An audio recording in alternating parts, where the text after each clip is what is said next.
서구권 드라마와 우리 드라마가 다소 차별화되는 또 다른 의외의 포인트. 바로 음식에 대한 호기심을 불러일으킨다는 점이 아닐까 싶습니다. 음식을 메인 테마나 중요 소재로 삼는 드라마도 많을 뿐더러 음식을 먹는 장면들도 많은 게 우리 드라마들입니다. 이러한 호기심은 여러 파생되는 효과를 만들어내는데요. 해외 시청자들은 드라마 속 한국 음식에 이끌려 식당을 방문하기도 하지만 최근엔 직접 가정에서 만드는 걸 시도하는 모습들도 보이고 있습니다. 결국 이러한 시청자들의 모습들이 하나씩 모여 흐름이 되면 의미 있는 수준의 경제 효과도 따라오는 것일 겁니다. 오늘은 이러한 일련의 모습들이 잘 드러나는 인도 매체 더 힌두의 기사를 가져와 봤습니다. 그 제목은 한국 드라마에서 영감을 받은 인도는 집에서 한국 요리의 한류를 즐긴다. 본격적인 기사 소개에 앞서 구독자 및 시청자분들의 자문을 구한다랄까요? 영상에 나오겠지만 쌀 소스와 감자 돼지고기 만두, 혹시 이게 뭔지 아시는 분이 계시다면 댓글로 알려주시면 감사하겠습니다. 특히 쌀 소스의 경우 당최 뭔지 짐작도 못하겠습니다. 원래 한국 음식의 외국어 표기에 따라 한국어 그대로 영문 표기를 해주면 좋은데 그동안 지켜본 바에 따르면 인도 매체는 이런 부분에서 상대적으로 좀 소홀한 측면이 있어 보입니다. K드라마가 유혹하는 음식은 대도시는 물론 지방의 작은 마을의 인도인들에게까지 영감을 주고 있다. 이제는 집에서 라면, 파전, 김밥을 요리해 먹는 가정이 흔하다. K드라마에 푹 빠지면 김치와 검은콩 소스를 곁들인 국수 요리인 짜장면, 한국식 바베큐에 익숙해지게 된다. 다만 고추장 같은 한국 재료를 손에 넣는 것이 결코 쉽지는 않았는데 이젠 그 접근성이 좋아지고 있다. 몇 가지만 예를 들자면 사랑의 불시착, 슬기로운 의사생활, 이태원 클라스, 오나의 귀신님을 1년 동안 몰입한 후 필자는 드라마 속 요리를 맛보고 싶어지기 시작했다. 그 갈망은 곧 김밥 한국식 팬케이크, 잡채조리법을 배우고 싶은 욕구로 이어졌다. 한국 음식에 대한 나의 탐구는 김치라면에서 시작되었고 이후 나를 두 가지의 길로 이끌었다. 하나는 정통 한국 요리를 제공하는 레스토랑을 찾는 것이고 다른 하나는 한국 음식을 만들 수 있는 재료를 찾는 것이었다. 당신은 아마 나처럼 자정의 소파에 앉아 김치에 대한 갈증을 유발하는 라면을 후루룩 먹는 장면에 매료되었을지 모르겠다. 이는 수익이도 조마토도 만족시킬 수 없는 것이다. 이것은 지난 몇 년 동안 한국 요리의 필수적인 달콤하면서 매운 소스인 고추장을 비롯해 김과 같은 한국 식재료에 대한 주문이 급증한 것을 설명한다. 인도 상공부는 인도의 K국수 소비 증가에 대한 온라인 보고서를 발표했다. 넷플릭스의 2020년 K드라마 시청률은 전년 대비 370% 증가했는데 같은 기간 인도의 한국 국수 수입도 162% 성장했다. 남인도에서 가장 큰 오프라인 한국문화 팬그룹 중 하나인 더 K-웨이브 인디아의 설립자 산자이 람지 씨. 그는 팬데믹 락다운으로 인한 K드라마 시청률 급증에 대해 다음과 같이 말했다. 2016년 팬클럽을 시작했을 때 K드라마 시청자의 98%가 여성이었습니다. 하지만 이제 K드라마 팬의 10% 수준까지 남성이 올라왔습니다. 그는 한국 음식과 재료 수급이 현재 그들의 그룹에서 가장 활발한 토론 주제라고 덧붙인다. 첸나이는 많은 한국인들이 일하고 있기 때문에 많은 한국 식품점을 이용할 수 있습니다. 집에서 한식 요리를 시도하는 것에 대한 관심도가 올라간 이유 중 하나는 첸나이의 거의 모든 식당에서 메뉴에 재료에 대한 설명을 포함하기 시작했기 때문도 있습니다.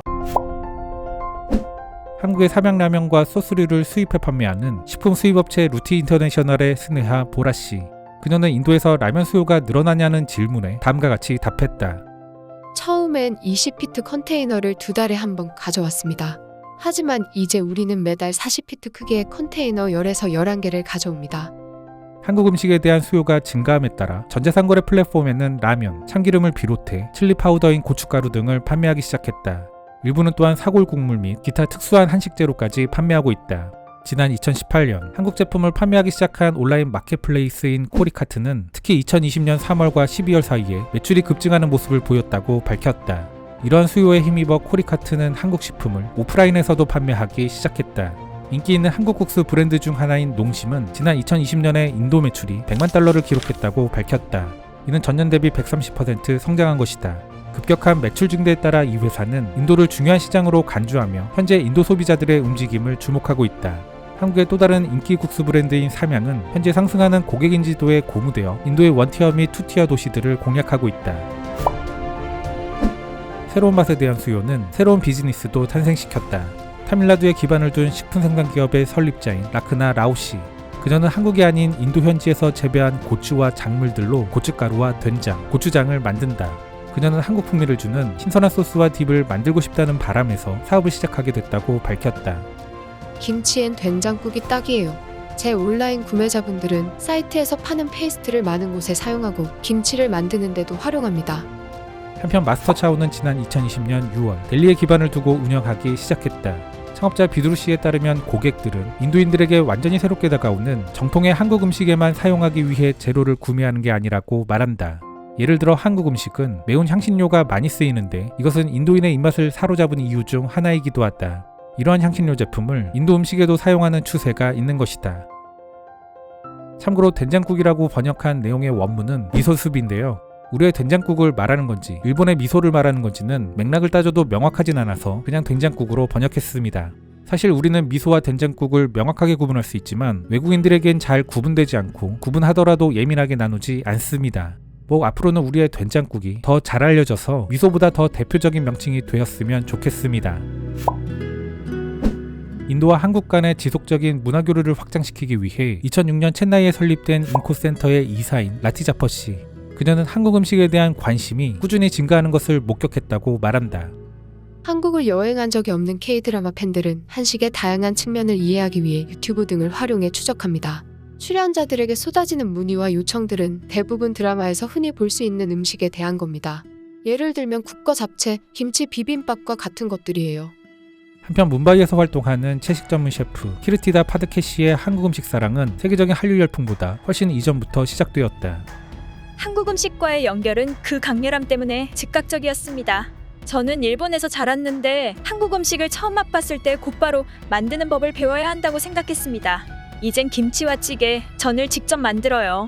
재료는 아마존에 의존하지만 냉장고엔 항상 고추장이 있으며 저뿐 아니라 지인이 해외여행을 갈 때마다 구입하고 있습니다. 많은 일반인들이 한국 음식을 하는 것에 대한 자신감이 붙고 있고 또 많은 한국 음식 인플루언서들이 소셜미디어에 레시피를 게시하면서 한국 식재료에 대한 검색량도 늘었다. 사람들은 봉지라면 같은 완성품에서부터 시작해 배추 같은 식재료를 찾아 김치를 직접 담그기 시작했다. 야채를 곁들인 풍미가 좋고 약간은 달콤한 맛이 나는 국수볶음 요리인 잡채, 이를 만드는 데 사용되는 고구마로 만든 투명한 면, 한국식 팬케이크 믹스와 김치 순두부찌개 등도 인기 있는 검색어다. 폐쇄 기간 동안 한국 요리를 시작한 IBM의 분석가로 일하는 신두다나 씨는 말한다. 고추장 액젓, 쌀소스 김, 이것들이 제 쇼핑 목록에 새로 추가된 품목들입니다. 저는 제 친구나 다른 사람들이 인스타그램에 공유한 레시피를 따라하곤 합니다. 그리고 저는 비빔밥과 짬뽕을 만드는 것도 좋아합니다. 조리법이 아주 간단하고 재료만 있으면 쉽게 만들 수 있기 때문이에요. 아난다푸르에는 한국 기아자동차의 인도 제조 공장이 있어서 한국풍의 흐름들이 존재한다. 이곳엔 12개가 넘는 한식 레스토랑도 있으며 식재료도 비교적 쉽게 구할 수 있다. 하이데라바드의 어느 다국적 기업에 근무하는 팔라브데이 씨는 대부분의 일반적인 식재료를 온라인에서 구입한다. 하지만 김부각, 감자돼지고기 만두, 비비고 된장찌개 같은 고급 제품을 구입하기 위해서 아난다푸르까지 거의 450km를 달려가는 것을 꺼리지 않는다. 프랑스의 미식 문화는 유네스코의 세계 무형유산에 등재되어 있습니다. 유네스코에서는 단체나 개인의 일상에서 중요한 순간을 축하하기 위한 사회적 간섭으로서의 가치가 있다고 밝혔는데요. 꼭 프랑스의 미식 문화가 아니더라도 인간의 삶 속에 중요한 위치를 차지하는 게 바로 모든 나라, 그 각각의 식문화가 아닐까 싶습니다. 이런 중요한 식문화 속에 우리의 음식들이 함께하기 시작했다는 것, 경제적 효과가 작든 크든 그 자체로 최근 우리에게는 참 매력적인 일들이 일어나는 게 아닐까 싶습니다.